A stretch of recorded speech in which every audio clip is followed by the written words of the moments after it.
ile kaya mwino ni umakakaza engondo mangitu wako na emi shimanganisha kona emi nakwira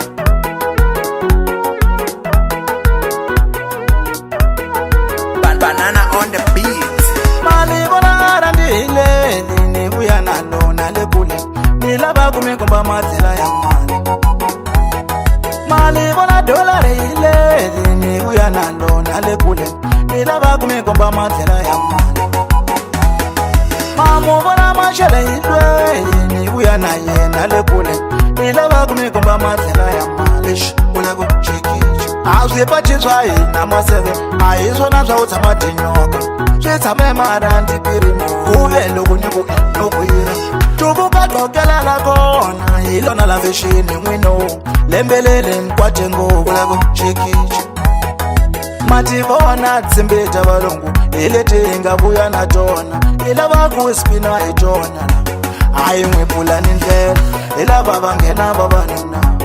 ayimwe pulani ndlela ilawa mangena mahasalayo lava kuphala kasi wena uyitwa nganduma yakono leyingadmaleka ino kuna vafana bava vafambi gurupu vafana loko va fika va pfala andlangu ixi va vula yina vavu jovo ka tlangelelako ayiwe ungelungila famba lehela matirhela na wona va mafana tlani vava swa mpimo wa wena u nga phikizani na hina ye maseve u nga feliwa hi muti wa tina hi tlama lena hi tiva bajeti hi kona hi nga sala le ndlwini hi kona hi nga tshama tibank kungulava hi ku komba balansi ya chikichi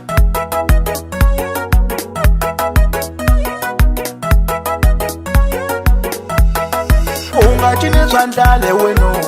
cina swa male wa jambisa cuvuka loko mina ni cina no jikani ku swi nandziko ni vuya ni ku swi doba unga cini swo badla wenu phela wo cina ndzingamula n'wananga jika ku swi nandziko u gwekele ku swi doba nambo nyimoko swo nandziko kumbe xanukuta swo doba u kura muku swo nandziko a ni ri na male n'wanango vafana vakona valeka lembelele swikwate ngopfu leswi maleswi swa u bondzaka n'wandawu ngake swona tibonzo ta kona cuvukani vasati vakona valeka lembelele swikwate ngopfu leswi maleswi swa u bondzaka n'wandawu ngake swona tibonzo ta kona cuvuka gokela la kona hi lona la fexeni n'wino lembeleli ni leva ngopfu lavo no khwira wavo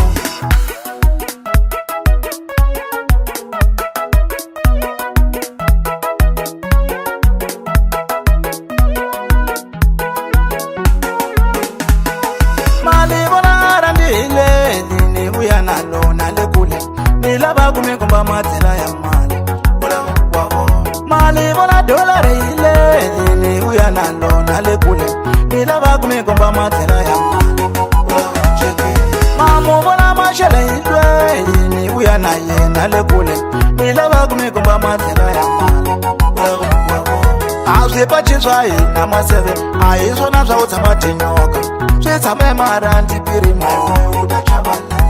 kasi wena uyitwa nganduma yakono leyi nga maleka ino kuna vafana bava vafambi gurupu vafana loko va fika va pfala andlangu ixi va vula yeyina vavuni jovo ka tlangelelako ayiwe ungelungila famba lehela matirhela na wona va mafana tlani vava swa mpimo wa wena u nga phikizani na hina ye maseve u nga feliwa hi muti wa tina hi tlama lena hi tiva bajeti hi kona hi nga sala le ndlwini hi kona hi nga tshama tibank kumbulava hi ku